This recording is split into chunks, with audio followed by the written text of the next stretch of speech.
Hello everyone, નમસ્કાર. Welcome to my YouTube channel. આજે આપણે એકમલક્ષી અર્થશાસ્ત્રમાં ઇજારાયુક્ત હરીફાઈ એટલે કે મોનોપોલિસ્ટિક કોમ્પિટિશન વિશે જોશું. એનો અર્થ શું છે, એના લક્ષણો શું છે અને એમાં સમતુલા કેવી રીતના આવે છે. તો સૌથી પહેલાં આપણે જોઈએ કે ઇજારાયુક્ત હરીફાઈનો ખ્યાલ જે છે એ કોણે આપેલો. તો ઇજારાયુક્ત હરીફાઈનો ખ્યાલ જે છે એ સૌ પ્રથમ 1933માં શ્રીમતી જોન રોબિન્સે તેમના પુસ્તક ઇકોનોમિક્સ ઓફ ઇમ્પરફેક્ટ કોમ્પિટિશન, આ જે છે ઇજારાયુક્ત હરીફાઈ, એને અપૂર્ણ હરીફાઈ પણ કહી શકાય, એટલે ઇમ્પરફેક્ટ કોમ્પિટિશન. અને એડવર્ડ એચ ચેમ્બરલિને તેમના પુસ્તક ધ થિયરી ઓફ મોનોપોલિસ્ટિક કોમ્પિટિશન એમાં આપ્યો હતો. આ બે પુસ્તક છે, એક પુસ્તક શ્રીમતી જોન રોબિન્સનનું અને એક પુસ્તક ચેમ્બરલિનનું. એમાં એ બંને મોનોપોલિસ્ટિક કોમ્પિટિશન એટલે આ ઇજારાયુક્ત હરીફાઈ અથવા તો અપૂર્ણ હરીફાઈનો ખ્યાલ આપેલો. હવે આપણે જોઈએ ઇજારાયુક્ત હરીફાઈના મુખ્ય લક્ષણો. તો સૌથી પહેલું લક્ષણ છે કે અનેક પેઢીઓ. તો ઇજારાયુક્ત હરીફાઈમાં ઉત્પાદક પેઢીઓ જે છે એ મોટી સંખ્યામાં હોય છે. અહીં ઉત્પાદક પેઢીઓ જે છે એ જે વસ્તુનું ઉત્પાદન કરે છે તે વસ્તુ એકબીજાની નજીકની અવેજી, એટલે અહીંયા ક્લોઝ સબસ્ટિટ્યૂટ અવેલેબલ હોય છે. નજીકની અવેજી જે છે એ હોય છે. કોઈ પણ ઉત્પાદક પેઢી એટલી બધી મોટી નથી કે તે બજારના એકંદર ભાવ ઉપર અસર કરી શકે, એટલે આ મોનોપોલિસ્ટિક કોમ્પિટિશનમાં અનેક પેઢીઓ હોય છે. આમાં મોનોપોલિસ્ટિક કોમ્પિટિશનમાં પૂર્ણ હરીફાઈના આપણે જે લક્ષણ જોયા હતા, પૂર્ણ હરીફાઈ અને એના પછી મોનોપોલી એટલે એકાધિકાર, ઇજારાદાર પેઢી, એને ઇજારાદાર પેઢી કહેવાશે, ઇજારો, મોનોપોલી, એ બંનેના લક્ષણ જે છે એ આ અપૂર્ણ હરીફાઈમાં જોવા મળશે. તો આ અનેક પેઢીવાળું લક્ષણ કોનું છે? પૂર્ણ હરીફાઈનું, બરાબર. અને આ પ્રોડક્ટ ડિફરન્શિએશન એ જે છે એ આ મોનોપોલીનું લક્ષણ છે. પછીનું લક્ષણ આપણે જોઈએ તો વસ્તુની કિંમત ઉપર આંશિક નિયંત્રણ, આ પણ મોનોપોલી એટલે ઇજારાદારનું લક્ષણ છે, બરાબર. અને મુક્ત પ્રવેશ અને વિદાય, આ પૂર્ણ હરીફાઈનું લક્ષણ છે. એટલે આ મોનોપોલિસ્ટિક કોમ્પિટિશન જે છે,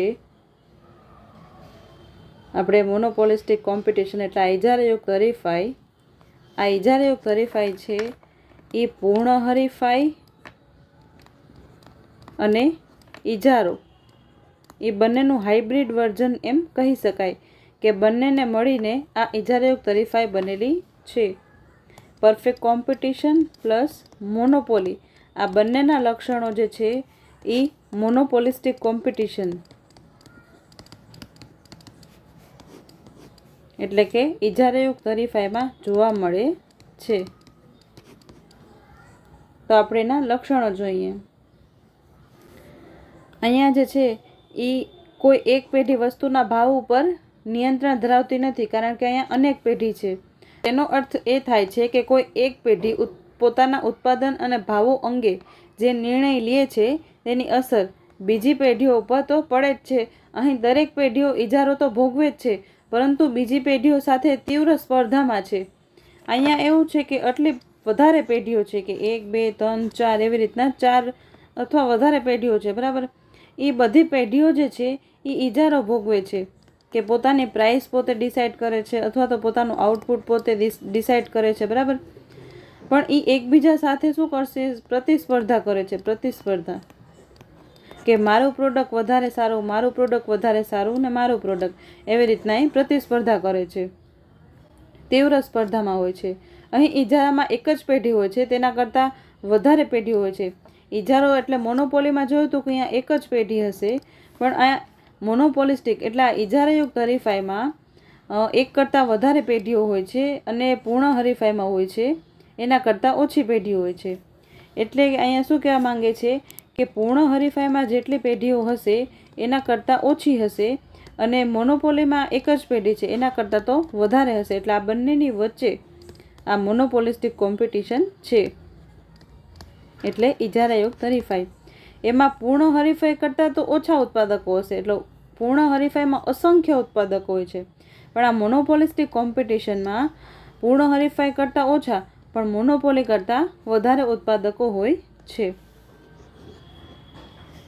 હવે આપણે બીજું લક્ષણ જોઈએ તો વસ્તુ વિકલન એટલે કે પ્રોડક્ટ ડિફરન્શિએશન. ઇજારામાં એક જ પેઢી હોય છે, તેથી તેના દ્વારા ઉત્પન્ન થતી વસ્તુની અવેજી બજારમાં હોતી નથી. જ્યારે પૂર્ણ હરીફાઈમાં ઉત્પન્ન થતી વસ્તુઓ જે છે એ સમરૂપ હોય છે, એટલે હોમોજીનિયસ, બરાબર, એટલે એની અવેજી ઉપલબ્ધ હોય છે. પૂર્ણ હરીફાઈમાં જે વસ્તુ બને છે એની અવેજી અવેલેબલ હોય છે, પણ ઇજારામાં જે વસ્તુ બને છે એની અવેજી હોતી નથી. પણ આ ઇજારાયુક્ત હરીફાઈમાં ઉત્પન્ન થતી વસ્તુઓ એ સમરૂપ નથી હોતી. આ પૂર્ણ હરીફાઈમાં જે વસ્તુઓ સમરૂપ હોય છે ને એવી રીતના સમરૂપ નથી હોતી, પરંતુ એકબીજાની નજીકની અવેજી વસ્તુઓ હોય છે. અહીં વસ્તુઓ વિવિધ પ્રકારની હેટ્રોજીનિયસ હોય છે. અહીંયા વસ્તુઓ જે છે એ હોમોજીનિયસ નહીં, હેટ્રોજીનિયસ એટલે વિવિધ પ્રકારની હોય છે. પૂર્ણ હરીફાઈમાં એકસરખી વસ્તુ હતી, પણ અહીંયા જે છે ઇજારાયુક્ત હરીફાઈમાં વિવિધ પ્રકારની વસ્તુ હોય છે. જેટલી વસ્તુઓ એકબીજાથી જુદી હોય તેટલું જ ઇજારાનું તત્વ વધારે જોવા મળશે. કે આ એક વસ્તુ જે છે એ બીજી વસ્તુ કરતાં જેટલી પ્રમાણમાં જુદી જુદી હશે એટલું જ એમાં ઇજારો, એટલે આ જે છે એની મોનોપોલી, અને આ વસ્તુ જે છે એની અહીંયા મોનોપોલી, બરાબર. એવી રીતના એટલો જ વધારે ઇજારો હશે. વળી દરેક પેઢી પોતાના ઇજારાનું તત્વ ચાલુ રાખવા પ્રયત્નશીલ રહે છે કે મારી આ પ્રોડક્ટ છે એમાં મારો જ ઇજારો હોવો જોઈએ, હું આ વસ્તુ જે છે અલગ રીતે બનાવું છું. બરાબર. આપણે સાબુમાં ઘણી વેરાયટી જોઈએ છે કે લક્સનો સાબુ છે, સંતૂર સાબુ છે, એમ આ પ્રોડક્ટ ઉપર મારું ડિફરન્શિએશન એટલે મેં આ પ્રોડક્ટને અલગ બનાવેલું છે, એટલે આમાં મારી મોનોપોલી છે, એટલે એકબીજામાં પ્રતિસ્પર્ધા કરવા માટે તૈયાર હોય છે, બરાબર, પ્રયત્નશીલ રહે છે. જો વસ્તુ એકબીજાને ખૂબ જ નજીકની અવેજી હોય તો સ્પર્ધા વધારે, અને જો નજીકની અવેજી વસ્તુઓ ન હોય તો સ્પર્ધા ઓછી. એટલે આ બે વસ્તુ જે છે, સાબુ જે છે એના વચ્ચે નજીકની અવેજી હશે તો સ્પર્ધા વધારે હશે કે ના મારો સાબુ વધારે સારો છે, ના મારો સાબુ વધારે સારો છે. એવી રીતના સ્પર્ધા જે છે એ વધારે હશે. અને આ બેની અવેજી અવેલેબલ નહીં હોય, માર્કેટમાં અવેજી વસ્તુ હશે જ નહીં, તો સ્પર્ધા જે છે એ ઓછી હશે. આમ ઇજારાયુક્ત હરીફાઈમાં વેચાતી વસ્તુઓ ભિન્ન ભિન્ન હોય છે, પરંતુ એકબીજાની નજીકની અવેજી વસ્તુઓ હોય છે. તેને વસ્તુ વિકલન એટલે કે હેટ્રોજીનિયસ વસ્તુ જે છે એ કહી શકાય કે વિવિધ પ્રકારની વસ્તુઓ છે. એટલે દરેક પેઢીની વસ્તુનું રૂપ, રંગ, આકાર, કદ, ગુણવત્તા, પેકિંગ વગેરેની દ્રષ્ટિએ જુદી જુદી હોય છે. આપણે પૂર્ણ હરીફાઈમાં જોયું હતું ને કે વસ્તુ જે છે એ સમરૂપ, એટલે રૂપ, રંગ, આકાર, કદ બધું સેમ હતું, પણ અહીંયા જે છે ઇજારાયુક્ત હરીફાઈમાં બધું અલગ અલગ હશે. આ વસ્તુઓ તેમની ડિઝાઇન, એનું નામ, એની ડિલિવરીની પદ્ધતિ વગેરે જેવી બાબતોમાં પણ બીજી વસ્તુઓ કરતાં જુદી પડે છે. આથી પોતાની વસ્તુના ભાવ જે છે એ ઉત્પાદક પોતે જ નક્કી કરે છે, કે ઉત્પાદક જે છે એ પોતાની વસ્તુમાં એ ડિઝાઇન અલગ કરશે, એનું નામ અલગ, ડિલિવરીની પદ્ધતિ વગેરે બધું અલગ અલગ કરીને પોતાની વસ્તુને ડિફરન્ટ એટલે જુદી છે એવું દેખાડવાનો પ્રયત્ન કરશે. અને ઉત્પાદક જે છે એ પોતે જ એની કિંમત નક્કી કરશે, એના વસ્તુના ભાવ. જ્યારે ગ્રાહક કોઈ ચોક્કસ પેઢીની જ વસ્તુ ખરીદવાનો વિચાર કરે છે ત્યારે ગ્રાહક જે છે એ પેઢીની પસંદગી કરતો હોય છે કે મારે જે છે આ જ સાબુ લેવો છે. જેમ કે આપણે માથું ધોવા માટે એક સાબુ વાપરતા હોઈએ તો એ જ સાબુ જે છે આપણે પસંદ કરીએ છીએ દર વખતે. એટલે આપણે જે છે એ પેઢીને પસંદ કરીએ છીએ કે આ પેઢી જે છે એ બરાબર સાબુ દે છે, બરાબર. એટલે અહીં ગ્રાહકના આત્મલક્ષી વલણો જે છે એ ખૂબ મહત્ત્વના બને છે. જો ગ્રાહકની અભિરુચિ કોઈ એક પેઢીની પેદાશ અંગે વધુ કેળવાઈ જાય તો તેની માંગની મૂલ્ય સાપેક્ષતા અનપેક્ષ બની જાય છે. એટલે અહીંયા શું કહેવા માંગે છે કે જો કોઈ એક પેઢી પ્રત્યે આપણે આત્મલક્ષી વલણ થઈ જાય, બરાબર, કે મારે તો છે માથું ધોવા માટે શિકાકાઈ સાબુ વાપરવો છે, બરાબર, શિકાકાઈ સાબુ. હવે આ શિકાકાઈ સાબુની પેઢી જે છે એ ભાવ 25 રૂપિયાથી લઈને 35 રૂપિયા કરશે, 45 રૂપિયા કરશે, 55 રૂપિયા કરશે એક સાબુનો ભાવ. તો પણ મને માથું ધોવા માટે શિકાકાઈ સાબુ જ પસંદ છે, બરાબર. તો હું હવે એ શિકાકાઈ સાબુ લઈશ. એટલે પ્રાઇસ જે છે એ ગમે એટલી વધી, અહીંયા પ્રાઇસ વધી ને, પ્રાઇસ વધેલી તોય મારી ડિમાન્ડ જે છે એમાં કોઈ ચેન્જ ના આવેલો અથવા નજીવો ચેન્જ આવેલો કે હું ઓછો સાબુ વાપરીશ. પણ અહીંયા જે છે ડિમાન્ડમાં નજીવો ચેન્જ આવેલો, તો એને માંગની મૂલ્ય સાપેક્ષતા અનપેક્ષ કહેવાય. કે માંગમાં પરિવર્તન આવતું નથી, કિંમતમાં ઘણો પરિવર્તન આવ્યું પણ માંગમાં પરિવર્તન આવતું નથી. એ માંગ જે છે એ મૂલ્ય અનપેક્ષ બની જાય છે. એટલે કે તેની કિંમત વધવા છતાં માંગમાં ઓછો ઘટાડો થશે. ઘણી વખત એવું પણ બને છે કે બે વસ્તુઓ સરખી જ હોય, પરંતુ બીજી વસ્તુ કરતાં ચડિયાતી ગણે તે પેઢીની વસ્તુની કિંમત વધુ હોવા છતાં પણ એ ખરીદશે. કે આપણે કોઈ બે વસ્તુ જે છે એ સરખી છે, તો પણ આપણે કોઈ એક પેઢી ચડિયાતી છે એની જ વસ્તુ આપણે ખરીદશે. એવું પણ બની શકે કે એની કિંમત વધારે છે તો પણ આપણે એ જ વસ્તુ ખરીદશે. અહીં વસ્તુના ભૌતિક ગુણધર્મો કરતાં ગ્રાહકના માનસિક અને કાલ્પનિક અથવા તો આત્મલક્ષી વલણો જે છે એ મહત્વના બની જાય છે. એમ ઇજારાયુક્ત હરીફાઈમાં અહીંયા આપણે કેટલાક ઉદાહરણ જોઈએ કે બધી વસ્તુ જે છે એ કેવી રીતના અલગ અલગ હોય છે. તો સાબુ બનાવનારી દરેક કંપનીનો સાબુ જે છે એ બીજી કંપની કરતાં જુદો હોય છે. એમાં રંગ, સુગંધ, ગુણવત્તા વગેરે બાબતોમાં એ અલગ પડે છે. એટલું જ નહીં, પણ દરેક સાબુની જાહેર ખબર પણ જુદી જુદી હોય છે. અહીંયા મોનોપોલિસ્ટિક કોમ્પિટિશનમાં એટલે ઇજારાયુક્ત હરીફાઈમાં એડવર્ટાઇઝમેન્ટ પણ હોય છે. એડવર્ટાઇઝમેન્ટ કોસ્ટ અહીંયા કંપની જે છે એ એડવર્ટાઇઝમેન્ટ પણ કરે છે પોતાના પ્રોડક્ટનું, કે મારું પ્રોડક્ટ જે છે એ વધારે સારું છે. આપણે સાબુની એડ, પછી આપણે કપડાની એડ, બરાબર, એવી રીતના બધી એડ જોઈ છે ને, એ એડવર્ટાઇઝમેન્ટ પણ કરે છે. અહીંયા તેમાં જુદા જુદા અભિનેતાઓ કે અભિનેત્રીઓ કે મોડલ દેખાડે છે. બીજું ઉદાહરણ જોઈએ તો પંખા બનાવનારી દરેક કંપનીનો પંખો જે છે એના દેખાવ, રંગ, ડિઝાઇન અને ગુણવત્તાની બાબતમાં અલગ અલગ હોય છે. જેમ કે આપણે વધારે પ્રખ્યાત તો ઉષા ફેન છે, એવી રીતના અલગ અલગ કંપનીના જે છે એ પંખા આવે છે. આ બંને કિસ્સાઓમાં સાબુ કે પંખા બનાવનારી કંપનીઓ તેમના પોતાના સાબુ કે પંખાની બાબતમાં ઇજારો ધરાવે છે, પણ તેમને બીજા સાબુ કે પંખા બનાવનારી કંપની સાથે હરીફાઈ તો કરવી જ પડે છે. આ હરીફાઈ એ ભાવ, ગુણવત્તા વગેરેની બાબતમાં હોઈ શકે છે. બરાબર. હવે આપણે જોઈએ ત્રીજું લક્ષણ કે વસ્તુની કિંમત ઉપર આંશિક નિયંત્રણ. અહીંયા ઇજારાયુક્ત હરીફાઈનું આ ત્રીજું લક્ષણ જે છે એ મોનોપોલી જેવું છે. અહીંયા જે છે એ વસ્તુની કિંમત ઉપર ઉત્પાદક આંશિક નિયંત્રણ કરી શકે છે. કે ઇજારાયુક્ત હરીફાઈમાં ઉત્પન્ન થતી વસ્તુઓ એકબીજાની નજીકની અવેજી વસ્તુઓ હોય છે.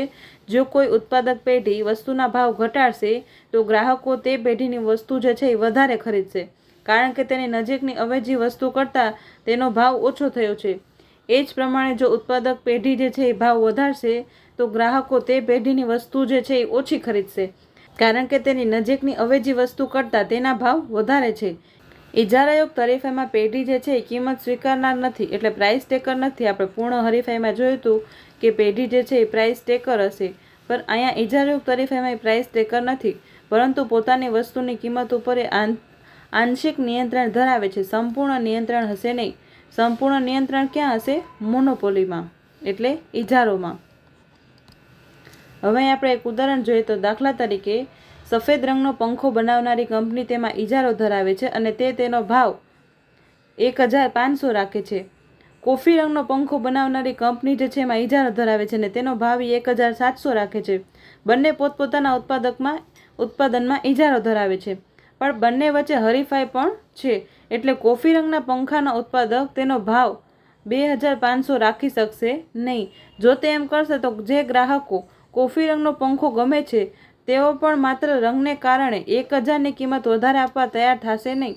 એટલે તેણે ભાવ 1700માં જ કોફી રંગનો પંખો વેચવો પડશે. આમ ઇજારાયુક્ત હરીફાઈમાં પેઢી ભાવ ઉપર સંપૂર્ણ અંકુશ ધરાવતી નથી, પણ આંશિક અંકુશ ધરાવે છે. પછીનું જોઈએ કે મુક્ત પ્રવેશ અને વિદાય. આ લક્ષણ જે છે એ પૂર્ણ હરીફાઈમાં પણ હતું અને અહીંયા ઇજારાયુક્ત હરીફાઈમાં પણ છે. પૂર્ણ હરીફાઈવાળા બજારમાં વસ્તુઓ સમરૂપી હોય છે, બરાબર, એટલે સરખી હોય છે. આથી ઉદ્યોગ શબ્દ વાપરવામાં આવે છે. પણ પ્રોફેસર ચેમ્બરલિન જે છે એ અહીંયા ઉદ્યોગની જગાએ જૂથ શબ્દ વાપરે છે. આવા જૂથમાં પેઢીઓની સંખ્યા જે છે એ બદલતી રહે છે. તેની અસર પેઢીના નફા ઉપર પડે છે. જ્યારે પેઢી ટૂંકા ગાળામાં અસામાન્ય નફો કમાય છે ત્યારે નવી પેઢી જે છે એ જૂથમાં પ્રવેશે છે કે જેથી ઉત્પાદનમાં વધારો થાય છે. આમ લાંબા ગાળે વસ્તુના ભાવ જે છે એ ઘટે છે. ઉત્પાદન વધશે તો એને ભાવ ઘટાડવો પડશે ને, એટલે ઉત્પાદન વધશે તો એ લાંબા ગાળે વસ્તુના ભાવ ઘટશે. અહીં અન્ય પેઢીઓનો નફો જે છે એ વસ્તુ વિકલનને લીધે જળવાઈ રહે છે. બરાબર, વસ્તુ જે છે એ અલગ અલગ છે. વિકલન એટલે અલગ અલગ, ડિફરન્ટ વસ્તુ છે, એને લીધે અન્ય પેઢીઓનો નફો જળવાઈ રહે છે. ઇજારાયુક્ત હરીફાઈમાં પેઢીઓની આવજા ચાલુ રહે છે. કે નવી પેઢી આવી અને જૂની પેઢી ગઈ, વળી નવી પેઢી આવે છે, વળી વયા જાય છે, એવી રીતના આવજા ચાલુ રહે છે. કોઈ વસ્તુ કે સેવાઓના ઉત્પાદનમાં તેમના પ્રવેશ ઉપર કોઈ પણ પ્રકારનો અંકુશ હોતો નથી. જે પેઢીને દાખલ થવું હોય તે દાખલ થઈ શકે છે અને જેને જવું હોય તે જઈ પણ શકે છે. પેઢીઓ પોતાનો નફો વધારવા કે વેચાણ વધારવા માટે 3 રીતો અપનાવે છે. એક તો વેચાણ ખર્ચ કરશે એટલે એડવર્ટાઇઝમેન્ટ કરશે, ઉત્પાદન થતી વસ્તુની ગુણવત્તા બદલે છે અથવા તો કિંમતમાં ફેરફાર કરે છે. આ 3 રીતે એ નફો વધારી શકે છે અને વેચાણ પણ વધારી શકે છે. એનું વેચાણ ખર્ચ કરશે, એડવર્ટાઇઝમેન્ટ કરશે તો પણ એનો નફો વધશે, વધારે લોકો એ ઉત્પાદન એનું ખરીદશે તો, અને ઉત્પાદનની ગુણવત્તા બદલશે, એની ક્વોલિટી સારી કરી નાખશે તો પણ માણસો જે છે એ વસ્તુ લેવા માટે પ્રેરાશે. અને કિંમતમાં ફેરફાર, જો ઓછી કિંમત કરી નાખશે તો વધારે લોકો એ વસ્તુ લેવા તરફ દોરાશે. એટલે આ 3 રીતે જે છે એ પોતાનો નફો વધારવા પ્રયત્ન કરે છે. પ્રોફેસર ચેમ્બરલિન એમ જણાવે છે કે પેઢી ભાવ અને ઉત્પાદનમાં ફેરફાર કરીને પોતાનું વેચાણ અને તેના દ્વારા નફો વધારવાની મર્યાદિત શક્તિ ધરાવે છે. હવે આપણે જોઈએ વેચાણ ખર્ચ. તો વસ્તુનું વેચાણ વધારવા કે પછી વેચાણ કરવા માટે કરવામાં આવતું ખર્ચ એને વેચાણ ખર્ચ કહેવામાં આવે છે.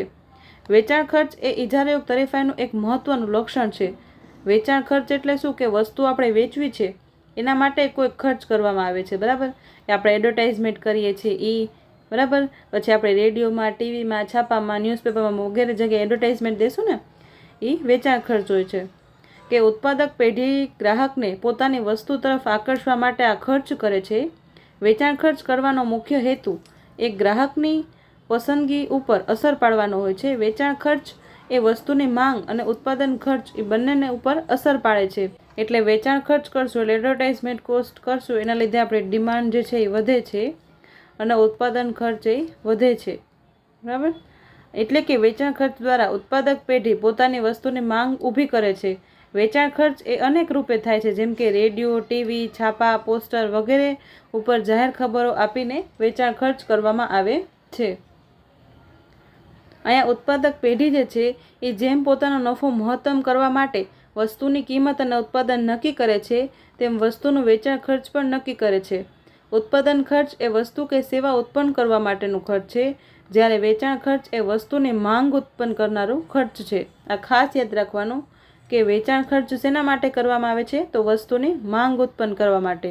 ઉત્પાદન ખર્ચ એ માંગ રેખા ઉપર સીધી રીતે અસર કરતું નથી, જ્યારે વેચાણ ખર્ચ જે છે એ માંગ રેખા ઉપર સીધી અસર કરે છે.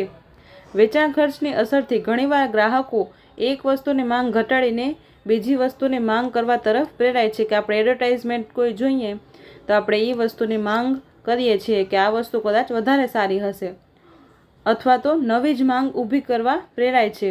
ઉત્પાદન ખર્ચથી વસ્તુ કે સેવા ઉત્પન્ન થાય છે એટલે અને એ રીતે તે દૃષ્ટિગુણનું સર્જન કરે છે, જ્યારે વેચાણ ખર્ચ માંગનું સર્જન કરે છે, બરાબર.